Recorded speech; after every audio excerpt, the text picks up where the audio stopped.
친구와 셔틀에서 싸웠지만 친구가 먼저 화해하자고 해서 감사. 발이 다쳤었는데 엄마 아빠가 도와줘서 감사. 부모님이 혼내는 게 날 잘 키우려고 가르치는 것과 마찬가지여서 감사. 안 좋은 일이 많았지만 눈 뜨고 살 수 있어서 감사. 정말 3단계, 즉 부정적인 경험으로 남을 수 있는 일들이 긍정적인 일로 전환되고 살아있음 자체, 즉 존재론적 관점에 대한 접근까지 나왔네요. 안녕하세요. 자녀교육 전문 라이프 코치 115 쌤입니다. 인생에서 높은 행복감을 느끼는 사람과 그렇지 않은 사람의 차이는 어디에서 시작하는 것일까요? 언뜻 생각하기엔 행복한 사람은 불행한 일보다는 행복하고 좋은 일을 더 많이 경험하거나 나보다 가진 것이 많기 때문에 행복할 것이라고 생각하는 경우가 많죠. 그러나 많은 연구에서 말해주듯이 경제적 측면이 행복과의 상관관계가 없는 것은 아니지만 절대적인 기준이 될 수 없다는 사실을 들어보셨을 거예요. 결국 처해진 환경보다는 어떠한 상황에 놓이거나 경험을 하였을 때 그것을 어떻게 받아들이고 처리하는가에 따라 행복감이 결정된다는 거죠. 자녀의 발달은 단순히 학업 성취에만 국한된 것이 아니라 정서적, 심리적 측면을 모두 키우는 것을 포함하죠. 아이가 경험을 인식하고 처리하는 방식은 인성과 회복 탄력성에 깊은 영향을 미칠 수 있답니다. 이러한 점을 고려할 때 긍정적인 사고방식을 기르는 것은 부모님에게 가장 중요한 관심사가 된다고 보는데요. 이번 영상에서는 감사쓰기 활동이 자존감, 회복 탄력성, 의사소통 능력, 감성지능과 같은 필수적인 삶의 기술을 구축하는데 어떻게 중추적인 역할을 할 수 있는지 살펴보겠습니다. 감사쓰기를 시작하기 전에 자녀에게 긍정적인 사고방식을 길러주는 것이 왜 중요한지 이해하는 것이 중요합니다. 첫째, 긍정적인 태도는 아이의 자존감을 높입니다. 긍정적인 관점을 가진 아이들은 자신에 대해 좋은 느낌을 갖는 경향이 있기 때문이죠. 둘째, 회복력을 향상시킵니다. 긍정성은 아이들이 실망감을 딛고 다시 일어설 수 있도록 도와주죠. 셋째, 건강한 의사소통 능력을 키워줍니다. 열린 마음을 가진 아이는 다른 사람의 의견을 공유하고 경청할 가능성이 높습니다. 넷째, 감성지능의 향상이에요. 긍정적인 아이는 감정을 더 잘 이해하고 관리할 수 있습니다. 이 모든 것을 키워주는 감사쓰기란 무엇일까요? 감사쓰기는 개인이 감사한 일을 적는 간단하지만 굉장히 강력한 활동이에요. 저는 학교에서 아이들이 하루 3가지의 감사를 적는 감사장 쓰기 활동을 운영하고 있어요. 주에 3번은 하루 3가지의 감사를 쓰고 주 1회는 감사 일기를 씁니다. 그리고 여기에 부모님께서 한 주를 돌아보며 3가지의 감사를 적는 활동을 통해 아이들과 부모님이 감사의 관점으로 연결되게 하는 거죠. 꼭 이런 형식이 아니더라도 자유로운 형태로 활용할 수 있어요. 감사에도 3단계가 있는데 아시나요?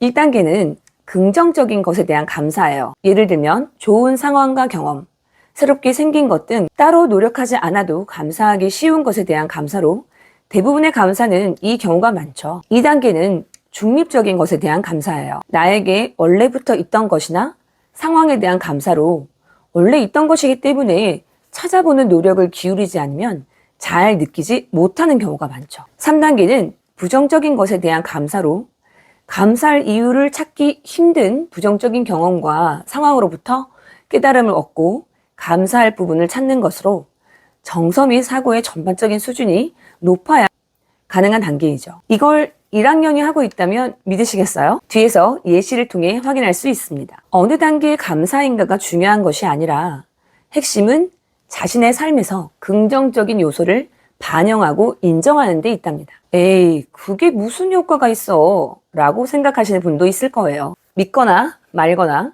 감사에는 과학적 근거가 있습니다.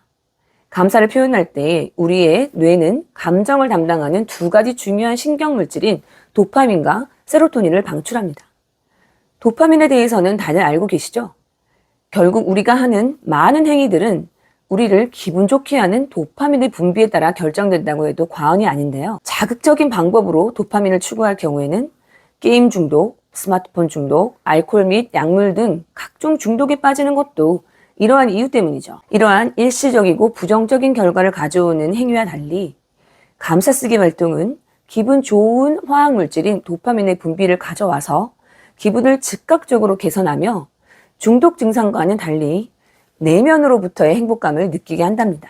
감사쓰기가 각각의 영역을 향상시키는 것과 밀접한 관련이 있는 부분을 살펴보겠습니다. 감사쓰기가 아이의 자존감을 높이는 이유는 자신의 삶에서 좋은 점을 인식하고 감사할 때 아이들은 가치감을 갖게 되는데, 긍정적인 경험에 정기적으로 집중하면 아이들은 자신이 가치 있고 사랑받는다고 느끼기 때문이죠. 우리 반 아이들이 감사장에 쓴 예시에 잘 나타나 있는데요. 내가 감사할 수 있는 생각이 늘어서 감사. 내가 항상 기뻐서 감사. 오늘 어른 치약으로 치카를 해서 감사. 너무 대단하지 않나요? 본인에 대한 생각 및 행동의 성장에 대한 긍정적인 인식이 가득하죠. 긍정적인 것에 대한 감사로 1단계 감사에 해당하기도 해요. 두 번째, 감사쓰기를 통해 어려운 상황에서도 긍정적인 면에 집중하는 데 능숙해지게 되고, 이러한 관점은 포기하지 않는 정신으로 역경에 대처할 수 있는 회복 탄력성 능력을 키워준답니다. 도장은 못 찍지만 타임아웃은 안 되어서 감사. 저희 반에는 숙제의 준비물 질서 지키기 등 하루 생활을 잘 마치면 칭찬 도장을 찍고, 친구와 다투거나 신체적 접촉이 있는 경우 또는 수업 시간에 수업 태도 및 수업을 방해하는 행동을 하면 타임아웃을 받는 제도가 있는데요. 그 부분을 말하는 거예요. 그 다음, 친구와 셔틀에서 싸웠지만 친구가 먼저 화해하자고 해서 감사. 팔이 다쳤었는데 엄마 아빠가 도와줘서 감사. 저는 이걸 읽고 굉장히 감동받았는데요. 부모님이 혼내는 게 날 잘 키우려고 가르치는 것과 마찬가지여서 감사. 안 좋은 일이 많았지만 눈 뜨고 살 수 있어서 감사.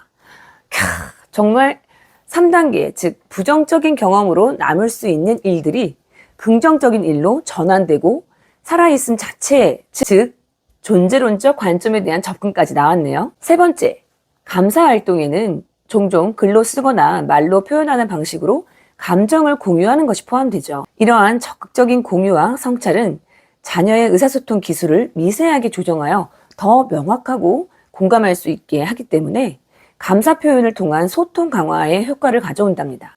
친구와 함께 마주보고 웃고 떠들 수 있어서 감사. 땡땡이와 같은 친구를 사귈 수 있어서 감사. 우리 집 개 겨울이가 목욕시킬 때 참아줘서 감사. 친구만이 아니라 동물과의 소통까지 우리가 만나는 모든 대상에서 느낄 수 있는 감사는 무궁무진하죠. 넷째, 자신의 감정이든 타인의 감정이든 감정을 이해하는 것은 중요한 삶의 기술이죠.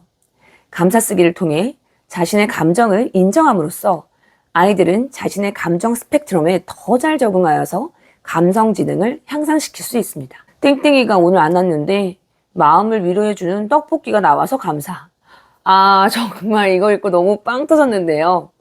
단짝 친구가 그날 결석을 해서 우울했는데 급식실 들어서자마자 얼굴에 미소가 싹 번지는 걸 보고 정말 귀여워서 미치는 줄 알았거든요. 엄마가 항상 내 곁에 있어서 감사. 2단계 감사로 엄마는 항상 내 옆에 있는 존재이기에 당연한 것으로 여기기 쉽지만 당연하다고 생각하는 것에 대한 감사를 우리는 잊고 사는 경우가 참 많죠. 감사쓰기 덕분에 감사쓰기를 재밌게 할 수 있어서 감사. 이 친구에게 감사쓰기는 숙제가 아니라 진짜 감사한 활동이 이미 된 거죠. 오늘 날씨가 구름이 많은데 예쁜 뭉글뭉글 구름을 봐서 감사. 3단계 감사로서 날씨가 비가 오면 아이들이 가장 좋아하는 바깥놀이를 할 수 없기 때문에 사실 슬픈데 그 와중에 예쁜 구름의 발견을 통해 긍정 정서로 전환된 거죠. 오늘 기분이 별로 좋지 않았지만 그 속에서 나의 감정을 발견할 수 있어서 감사. 3단계 감사로 기분이 좋지 않은 부정적인 상황에서 감사를 발견하는 정말 감사의 끝판왕이라고 할 수 있는 감사이죠. 정말 간단합니다. 이 활동을 위해 매일 3분만 따로 시간을 내세요. 잠자리에 들기 전이나 학교에서 돌아온 후에 하는 거예요. 자녀가 매일 감사한 일 3가지를 적거나 얘기하고 부모님도 함께 자신의 하루에서 찾아보고 함께 얘기하는 거죠. 서로의 일상에 대한 공유로 감사의 효과는 기하급수적으로 높아진답니다. 긍정성을 강화할 뿐만 아니라 가족이 서로 돕는 공동체 의식을 형성할 수 있기 때문이죠. 자존감, 회복 탄력성, 의사소통 능력, 감성 지능의 중요성은 아무리 강조해도 지나치지 않죠. 이렇게 간단하면서도 효과적인 도구인 감사쓰기는 이러한 필수적인 삶의 기술을 키우는데 아주 중요한 역할을 할 수 있습니다. 아이들이 감사의 렌즈를 통해 세상을 바라보는 법을 배울 때 아이들은 단순히 좋은 것을 보는 법을 배우는 것이 아니라 최고의 자아가 되는 법을 배우게 된답니다. 이는 모든 부모가 바라는 바가 아닐까요? 꼭 실천하여 긍정의 에너지가 넘치는 행복한 가정을 만드는데 이 영상이 많은 도움이 되기를 바라며 저는 다음 영상으로 찾아오겠습니다. 안녕!